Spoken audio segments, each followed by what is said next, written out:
ભરૂચ જિલ્લાની ઝઘડિયા દુષ્કર્મની ઘટનામાં હેવાને નાની બાળકી સાથે વિકૃતિની તમામ હદ વટાવી। ભરૂચના ઝઘડિયામાં બાળકી સાથે દુષ્કર્મનો મામલો આરોપી વિજય પાસવાને વિકૃતિની તમામ હદ વટાવી હોવાનું બહાર આવ્યું છે। આરોપીને કડકમાં કડક સજા થશે તેવું ભરૂચ પોલીસે જણાવ્યું છે। Story report by Asad Sayed, Bharuch. 16 તારીખે ઝઘડિયા જીઆઈડીસી પોલીસ સ્ટેશનના પોલીસ સબ ઇન્સ્પેક્ટરને ખબર પડે છે કે એક બાળકીની ગંભીર ઈજા થઈ છે અને એની સારવાર માટે એને ઝઘડિયાથી ભરૂચ શિફ્ટ કરી છે। આ મેસેજ પ્રાઇવેટ માણસ મારફતે મળતા ઝઘડિયા પોલીસ તાત્કાલિક સિવિલ હોસ્પિટલ ભરૂચ પહોંચે છે અને સિવિલ હોસ્પિટલ ભરૂચમાં એ ખબર પડે છે કે એક આશરે 10 થી 12 વર્ષની બાળકીને ગુપ્ત ભાગમાં ખૂબ જ ગંભીર પ્રકારની ઈજાઓ થયેલી છે અને કોઈ વ્યક્તિ એની સાથે કૃત્ય કર્યું છે। તો એ ખબર પડતા તાત્કાલિક પોલીસની ટીમ ડોક્ટરો સાથે કોઓર્ડિનેટ કરી અને એને સારવાર આપી અને એને જીવને જોખમ ના થાય એ પ્રમાણેની વ્યવસ્થામાં જૂટી ગઈ।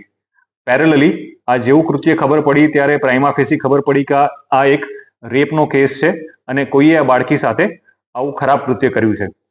તાત્કાલિક એલસીબી, એસઓજી, ડીવાયએસપીની team Jhagadia GIDC police station પહોંચી અને આ કોણે કર્યું છે અને કેવા સંજોગોમાં આ કૃત્ય થયું છે એની તપાસ હાથ ધરી।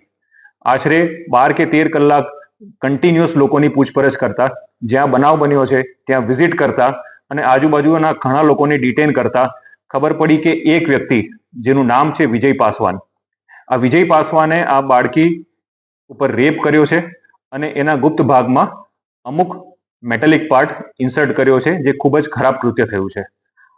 આ ખબર પડતા વિજય પાસવાનને એરેસ્ટ કરી અને આગળની લીગલ પ્રક્રિયા તપાસ ટીમ દ્વારા કરવામાં આવી રહી છે।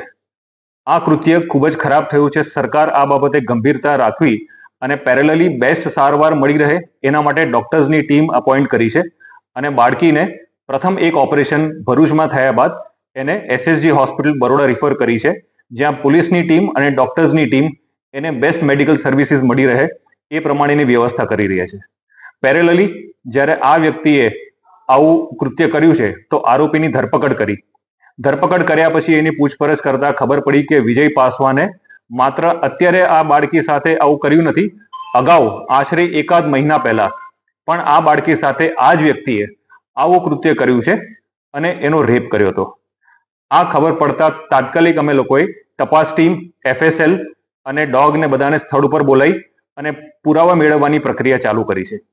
પેરેલલી બાળકીની સારવાર સારી રીતે રહે, એના મધર ફાધરને વિક્ટિમ કમ્પેન્સેશન હેઠળ મળવાપાત્ર તમામ કમ્પેન્સેશન મળી રહે એ પણ અમે લોકો ખાતરી કરીએ છીએ અને તપાસને સારી રીતે પૂરી કરવા માટે અને સમય મર્યાદામાં પૂરી કરવા માટે એક તપાસ ટીમની રચના કરવામાં આવી છે, જેમાં ડીવાયએસપી અંકલેશ્વર તપાસ ટીમના હેડ છે, ઝઘડિયા પીઆઈ ઇન્વેસ્ટિગેટિંગ ઓફિસર છે, એલસીબી ને એસઓજીની ટીમ એને ફોરેન્સિક્સ અને સાયન્ટિફિક એવિડન્સ ભેગા કરી અને એના વિરુદ્ધ સમય મર્યાદામાં ચાર્જશીટ કરશે।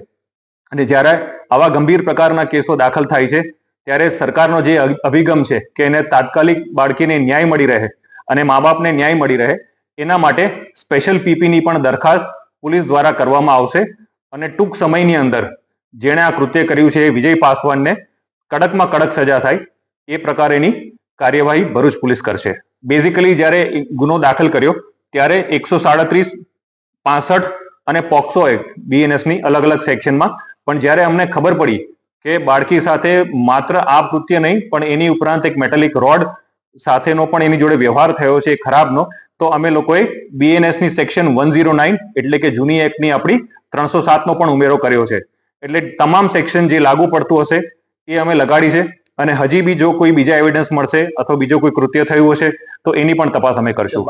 બાળકી ગંભીર હાલતમાં હતી જ્યારે ભરૂચ સિવિલ હોસ્પિટલમાં આવી હતી, પ્રાથમિક એની સર્જરી કરવામાં આવી અને એના પછી બરોડા સિવિલ હોસ્પિટલમાં અત્યારે બાળકી સ્ટેબલ છે એવા મેસેજ છે।